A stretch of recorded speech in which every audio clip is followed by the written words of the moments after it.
Zurich is not loud, it doesn't flex, and it doesn't need your attention. Yet, this single city quietly controls more private wealth than most countries combined. No gold-plated skyscrapers, no viral supercars, no billionaire influencers, just silence and power. Zurich is where money goes when it wants to disappear. While the world watches Monaco, Dubai, and New York, Zurich operates differently. This is not a city built to impress outsiders. It's built to protect insiders. Behind clean streets and calm lakes lies one of the most advanced financial ecosystems ever created. Private banks that don't advertise. Wealth managers who don't exist online. Residences that don't appear on maps. In Zurich, luxury is not about what you show, it's about what you never reveal. This city attracts billionaires, legacy families, and global elites for one reason above all else: control. Control over money. Control over privacy. Control over life itself. There are no paparazzi here, no celebrity tours, no public displays of extreme wealth. In fact, the richest people in Zurich often look ordinary. That's intentional. In Zurich, visibility is risk. Silence is security. The ultra-rich don't come here to be admired. They come here to sleep peacefully. And while tourists admire the old town and the lake views, an entirely different Zurich operates in parallel. One hidden behind private doors, encrypted systems, and centuries-old financial traditions. This is not the Zurich you see in travel vlogs. This is Zurich for the 1% of the 1%. And this is why the world's most powerful money flows quietly into this city. But Zurich didn't become this way by accident. Billionaires don't choose cities emotionally, they choose them strategically. And Zurich is one of the most calculated decisions wealth can make.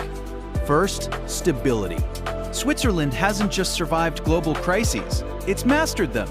Wars, financial collapses, political chaos. While the world shakes, Zurich stays calm. For the ultra-rich, calm is priceless. Second, trust. Zurich's financial system is built on centuries of credibility. This isn't fast money or trend-driven finance. This is slow, disciplined, generational wealth protection. Families who think in decades don't want excitement. They want certainty.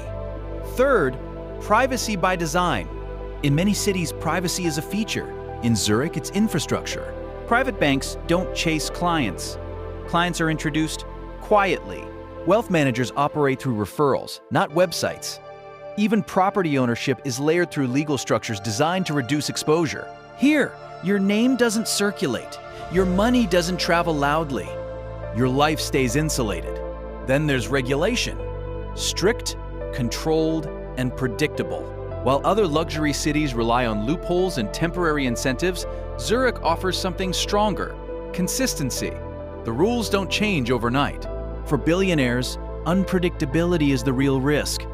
Taxes exist, but they're negotiated intelligently, often at a cantonal level, customized to the individual. Not advertised, not discussed, just handled. And finally, culture. Zurich doesn't celebrate excess, it respects discipline. Showing off wealth here isn't admired, it's questioned. That social pressure keeps the city clean, quiet, and controlled. This is why tech founders, industrial dynasties, and global investors quietly relocate here. Not to be seen, but to be safe. Zurich doesn't promise growth at any cost. It promises preservation. And for the ultra-rich, preservation always comes before expansion. But choosing Zurich is only the first step. Luxury in Zurich doesn't sit on main roads. It doesn't announce itself with gates or guards. It disappears. The real luxury begins far from the old town, beyond shopping streets and postcard views. It exists in quiet residential zones near forests, hills, and private stretches of the lake, places where nothing looks expensive, yet everything is. No grand entrances. No dramatic architecture, just controlled access. Many of Zurich's most valuable residences don't appear online. Some don't even carry visible names. Ownership is often hidden behind holding companies, trusts, or layered legal structures designed to reduce attention. Here, a luxury home isn't judged by size or design, but by what surrounds it. Silence, Distance. Privacy. Penthouses sit above financial districts, not for views, but for separation.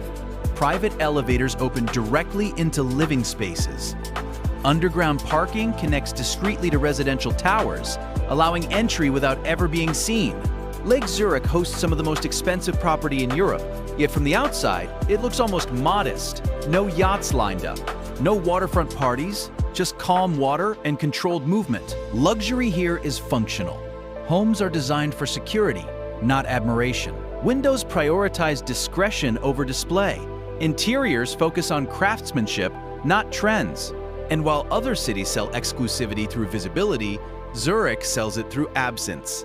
Absence of noise, absence of crowds, absence of curiosity. This is why billionaires feel comfortable here. Their wealth blends into the environment, protected by culture as much as law. In Zurich, the most expensive places are the ones nobody notices. And that's exactly the point. But luxury isn't only about where you live. It's about how you move through the city and how the city moves around you. In Zurich, luxury is not a lifestyle you perform, it's a system you live inside. The ultra-rich here don't rush, they don't improvise. Their days are structured, optimized, and intentionally quiet. Mornings begin early, often away from the city center.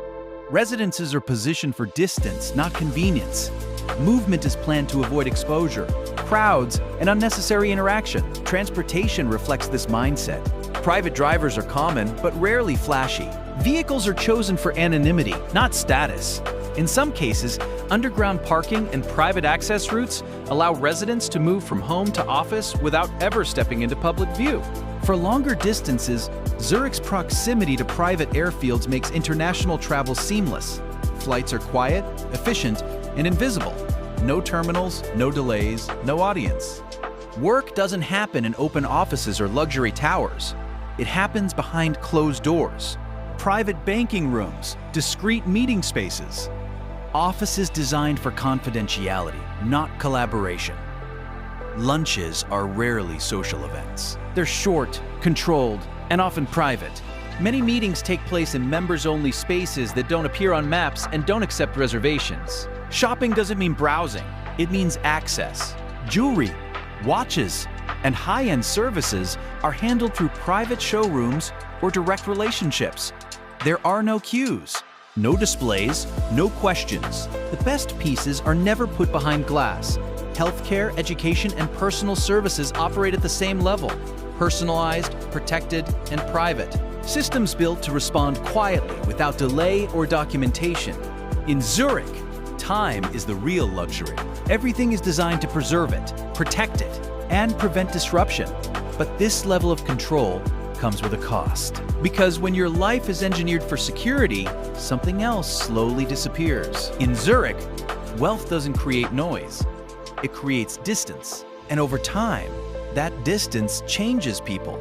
Extreme privacy comes with an invisible trade-off. When every detail of your life is protected, filtered, and controlled, connection becomes rare, trust becomes selective, and spontaneity slowly disappears.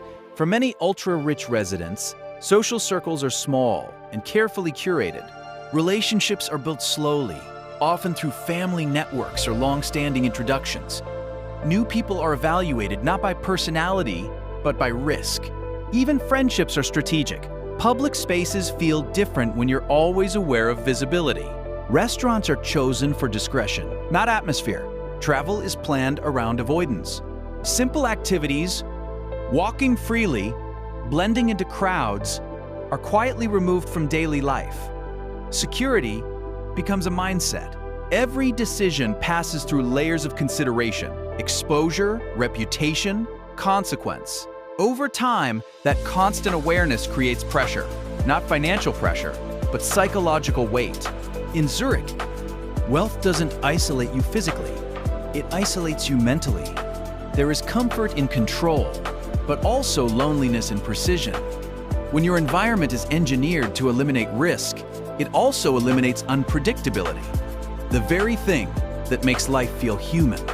Some embrace this trade-off, others struggle with it. This is why Zurich feels calm on the surface, but emotionally reserved beneath it. Conversations are controlled. Emotions are measured. Excess, whether financial or emotional, is quietly discouraged.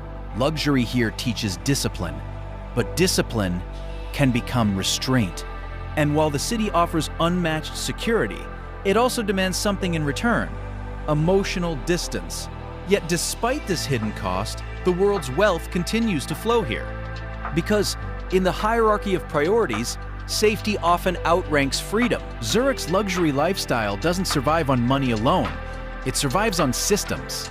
Systems you never see, but always feel. Security here isn't aggressive. It's preventive. There are no visible checkpoints, no armed guards on corners. Instead, Zurich relies on intelligence, coordination, and predictability. Risk is managed before it appears. Law enforcement operates quietly with deep integration into financial and residential zones. Surveillance exists, but it's subtle, designed to observe without alarming. The goal isn't control through fear, but stability through awareness. Legal infrastructure plays an even bigger role. Swiss law is engineered for protection, not punishment. Wealth is shielded through layered compliance, strict confidentiality rules, and clearly defined boundaries. When disputes arise, they are resolved discreetly, often without ever reaching public attention. This creates an environment where power doesn't need to announce itself. Financial institutions collaborate closely with legal authorities, insurers, and private security firms. The result is an ecosystem where every risk, financial, personal, reputational, is anticipated and minimized. Even digital life is treated differently. Data protection is taken seriously. Communication is encrypted. Information is compartmentalized. The fewer people who know something, the safer it is. For the ultra-rich, this invisible structure creates freedom. Not freedom to act loudly, but freedom to exist without interruption. Children attend schools designed for discretion. Medical records are protected aggressively. Media exposure is managed quietly, often prevented entirely. Nothing here is accidental. Zurich is not a city reacting to wealth. It is a city designed around it. But living inside such a controlled environment raises an important question. What happens when luxury becomes so protected that it becomes untouchable? Zurich could easily become a global luxury spectacle. It has the money, it has the infrastructure, it has the influence, but it chooses not to. Unlike cities that market wealth as entertainment, Zurich treats attention as a liability. Public fascination invites curiosity. Curiosity invites exposure. And exposure creates risk, so the city stays quiet by design.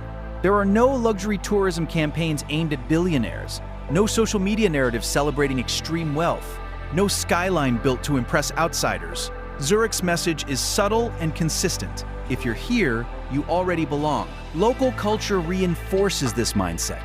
Excessive displays of wealth are socially discouraged.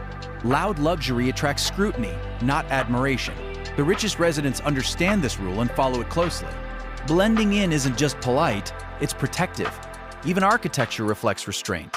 Buildings prioritize function over spectacle. Renovations are controlled. Neighborhoods resist transformation into luxury showcases. This resistance is intentional. Zurich has watched what happens when cities chase global attention.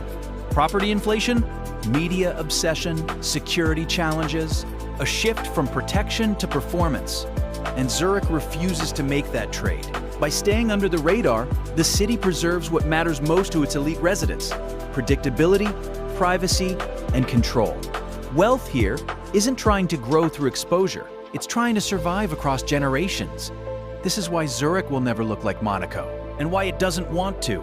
Silence is not a weakness here. It's the city's strongest defense. And as long as the world keeps chasing visible luxury, Zurich will continue doing what it does best: operating quietly while power accumulates behind closed doors. Zurich is not the past of luxury, it's the future. As the world becomes louder, faster, and more exposed, true luxury is changing. It's no longer about visibility, excess, or attention. It's about control, privacy, and insulation from chaos. Cities like Zurich represent this shift. Here, wealth isn't used to impress, it's used to protect. Protect time, protect identity, protect generations yet to come. This is why the ultra-rich are quietly reorganizing their lives around places like this. Not just for tax or safety, but for psychological peace, for predictability in an unpredictable world. The next era of luxury won't belong to the loudest cities. It will belong to the most disciplined ones. Cities that resist attention. Cities that value structure over spectacle. Cities that understand that power works best when it's unseen. Zurich didn't become powerful by chasing wealth. Wealth came to Zurich because it understood restraint. And as digital exposure increases, surveillance expands, and public life becomes more performative, the demand for invisible luxury will only grow. This is why Zurich will never trend online, and why it will never need to. Because the most powerful places don't compete for attention. They wait and quietly attract those who already understand. This was just one city. There are others operating in the same shadows, each with its own version of quiet power, invisible wealth, and controlled luxury. If you want to explore those cities, if you want to understand how modern luxury is truly evolving, subscribe to The Dark Luxury and continue with us into the world where wealth lives quietly.